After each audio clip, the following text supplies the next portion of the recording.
Hello everyone, welcome or welcome back to my channel. This is Reads with Lauren. I am Lauren and it is so good to have you joining me today. I thought that I would jump on today and have a bit of a chat about the data from 2024. I utilise a couple of different apps to track my reading progress. Goodreads isn't always perfect, so I also track using Storygraph. And I think I had a brilliant reading year last year. I got to 275 books, which is an all-time high for me. I don't think I've ever read that many books in 1 year in my life. As you can see, we are in a little bit of a different environment. I'm using my laptop camera this time because I will also be screen recording my phone to pop here and show you all the data. But without further ado, let's get on to one of my favourite videos of the year because I love looking at my data. So let's have a look at my Goodreads records. So just letting it load here. Okay, so it is saying that I read a total of 70,613 pages. Obviously, that is inaccurate because Goodreads, it's a bit tricky to navigate, especially if you're using the app on your phone, which is what I usually do, with all of the different editions. So this number definitely is not accurate. But I did read 275 books this year. So the shortest book, it's saying The Muse of History. This was a free short story within the St. Mary's Chronicles collection. If you haven't heard me talk about it, clearly this is your first video and you should probably subscribe. But I absolutely love this series. This was a very short story at only 6 pages, but I love anything Jodie writes and I will always recommend her books. Longest book I read this year was A Court of Silver Flames at 757 pages. I tried to avoid the ACOTAR series for as long as I possibly could, but I loved it. This was actually my favourite book in the whole series. I don't know what that says about me. I certainly enjoyed the other books, but I think that I really enjoyed Nesta and her character development within the story. I was also told that this was, basically 50% spicy scenes, and I was very underwhelmed, actually. I think it just goes to show that I've read some interesting books, if this one didn't impact me like a lot of you others. Anyway, the average book length, we've got to factor in the fact that this is not necessarily as accurate as my Storygraph. We will be moving on to that. But it says that the average book length was 256 pages, which makes a lot of sense. The reason that my numbers are a lot higher this year is because I definitely delved into a lot more graphic novels. And even though I really enjoyed them, this year I'm going to try and read more novels. So my numbers definitely won't be as high this year, but hopefully it means that my average book length will be a little bit bigger.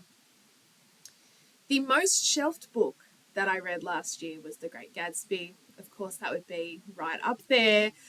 That's a classic. I had never read it. I actually didn't know the story prior to, and it wasn't a bad read by any means. I have an ongoing conflict with classics. Sometimes I really like them. Sometimes I really struggle with them.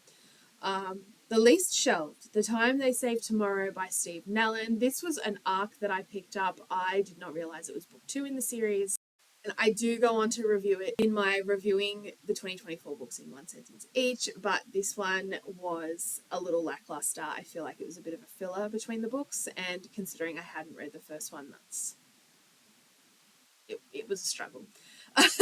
My average rating for 2024 was 3.5. If I enjoyed a book, but I didn't love it, it becomes 3 stars. If it's a book that I enjoyed reading but I had issues with, it's usually a 3 stars. So the 3.5 doesn't surprise me at all.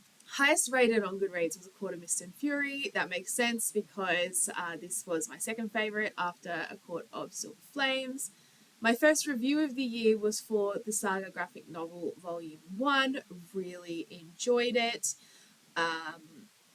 And then it just goes through all of the books that I read for the year. So we'll have a quick browse at those. there, as you can see, there's a lot of Doctor Who in there. Doctor Who is a comfort read. And there's quite a few Spy Family in there. I did a reread of Spy Family recently, and my last review of the year was for Tampa by Alyssa Nutting. I got a phone call and I thought that I had restarted the recording and I did it all and it's gone. But that's okay. As I was saying, so Tampa was interesting. So the review was, I'm really not sure how to review this one. It was like a car crash, horrific, but I couldn't look away. A really difficult topic and massive trigger warnings, but I couldn't put it down. And an insane look inside the brain of a monster. Please check the trigger warnings. This may not be down your alley at all, but it was a book that I thoroughly enjoyed, despite the disturbing topic. Data is a little bit more accurate. This one, I really try to focus on making sure that information app you are able to do so with Storygraph, which is why this one is a lot more accurate. But as you can see, my 2024 reading goal was 200 books, which I managed to beat with 275, so that's 138% of my goal. My pages goal was 50,000 pages, and I managed to do 56,445 pages, which isn't too bad at all. My hours goal, this is a new one that has been added to Storygraph to track this year, and my goal was 300 hours and I managed 464.03 hours, so a little bit more than planned, but can't complain. Finish was 6 days. That's to finish a book. I do read a lot of books at the same time, so I take that with a grain of salt. The moods. So my top moods were adventurous, lighthearted, emotional, and mysterious. This does differ a little bit from last year. Last year, I think dark was a little bit higher up, but it is still number 6 on the list. But I think it was probably like 1 or 2 last year. So I think I've, all the graphic novels and the manga and everything has made it a little bit more lighthearted, I guess. Pace-wise, so my fastest pace was a medium-paced book, and it was at 42%. The reason my fast-paced at 41% is so high would probably be because of the St. Mary's Chronicle books. They are very, very fast-paced, but generally I will read medium-paced books. And as you can see, the slow-paced books, I read 17% of those. So I read mostly under 300 pages at 56%. That is, of course, because of the graphic novels that I read. But then I also read 36% of books that were 300 to 499 pages long, over 500 pages. Let's have a quick look at those books. Empire of the Vampire by J. Kristoff. That was awesome. That was a recent read. Utopia Avenue by David Mitchell. This one I do go into in my worst of books video, which will either be already up or it is on its way. Really disappointing read. The Night Circus was absolutely incredible. Oathbringer by Brandon Sanderson. It is still over 500 pages each, so that makes a lot of sense. This was one that I picked up from the market. It was 624 pages. It didn't need to be that long. The Time Traveler's Wife was one that I had a lot of trouble with. I hate to DNF books, especially within my favorite topic, which is the time travel sci-fi sort of element, but I had to listen to this via audio and physical copy so that I could get through it because there was a lot of questionable moments. Keeper of the Lost Cities by Shannon Messenger. That makes a lot of sense. I read that one a little bit earlier on in the year. I was having a bit of a book lull. Saving Time by Jodie Taylor. A Quarter of Fury. Hard Time. Time Police series. Even though they're all 529 pages, I flew through those in one sitting. Truly Madly Guilty by Leanne Moriarty. This is one, I've got a couple of her books. I just sort of, if I'm feeling a thriller mystery vibe, but I want no brain work, I read her books and I have enjoyed them so far. Things and Roses, The Good, the Bad, and the History, The Graft by Martina Cole, another one that was far too long for what it was, Quarter Silver Flames, Dracula, and then Under Earth, which was a graphic novel that I picked up from the library by Chris Gooch. This was really good, and I'm glad that it was over 500 pages because it gave you a lot of context. Moving on, audiobook length. So 61% of my audios were under 8 hours. This also makes a lot of sense because my comfort reads are Doctor Who audiobooks, which usually are about only 1 to 3 hours. 8 hours to just under 16 hours is 35% of listening, and 16 plus hours was 4%. Let's have a look at what that is. So there's 3 books within that. Gideon the Ninth, Fairy Tale, and Red Rising. I actually found Gideon the Ninth. I just finished Harry the Ninth, and I found that both of them were really difficult via audio to comprehend and understand. I still don't really know everything that happened. I think that I would need to do a physical reread because, yeah, I loved it. I thought the banter was great. I thought the writing was great. I thought that, it was definitely down my alley vibes wise, but I don't understand everything that happened. So that'll probably be a reread in my future. This is nonfiction. So I read 9% nonfiction and 91% fiction. My nonfiction has dropped quite significantly from last year, based upon evidence of previous years, but that's because in previous years, up until the end of 2023, I was in a fairly easy job that didn't require a lot of brain capacity. So I was able to listen to these and keep track of what was going on. This year, I am in a bigger role that needs a little bit more brain capacity. So listening to the nonfiction just doesn't quite work as well anymore. I did listen to quite a few at the start of the year when I was cleaning and doing household stuff, but I've actually ventured into lots of romance in audio format, and that seems to really work for me. Bit of a weird change, but we'll roll with it. The top genre for this year is science fiction, with fantasy, LGBTQIA+, historical, and romance being the top 5.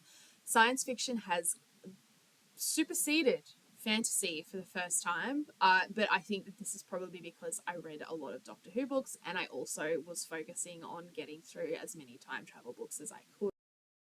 Sense the romance being so high up being because I realized how much I love them via audio, and the historical kind of seems a bit weird, but because I don't read a lot of historical fiction, but I think that that's probably because of the St. Mary's Chronicles and the Time Police and that time travel component, because, there's a lot of traveling within history, so you're getting a lot of historical stuff. After that, I had comics, young adult, and graphic novel. On the format. And format, I read mostly print, which is 46%. Through my physical TBR this year. And so I have slowly been working through all the books on my bookshelf. Usually I will have maybe 1 digital book with every 2 physical books that I'm reading, as well as 1 or 2 audios on the go at the same time.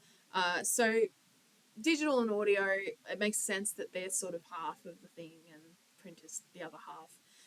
Most read authors. So obviously my top read author was Jodie Taylor because I have been working through her back catalogue.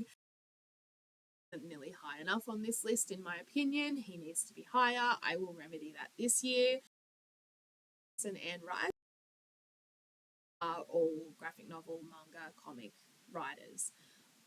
All of the languages, all the books that I read this year were in English. I don't speak a second language. I envy the people that do. Is my favorite part because it's broken down into books read, pages read, and minutes listened, which is the new part this year that I absolutely love. As you can see, it's very up and down. So I read a lot in January and a lot in July, but April was a very quiet month for books. I was very preoccupied at that point in time. But you can see July, that preoccupation kind of went away, and the rest of the year was pretty steady in that same sort of block area. Ratings wise, I don't generally rate on Storygraph. I'm trying to change that this year so that next year's data will be more accurate, but I usually rate on Goodreads. Data will be more accurate on Storygraph due to the fact that you can rate, 0.25, 0.5, 0.75, not just, 1 and 2.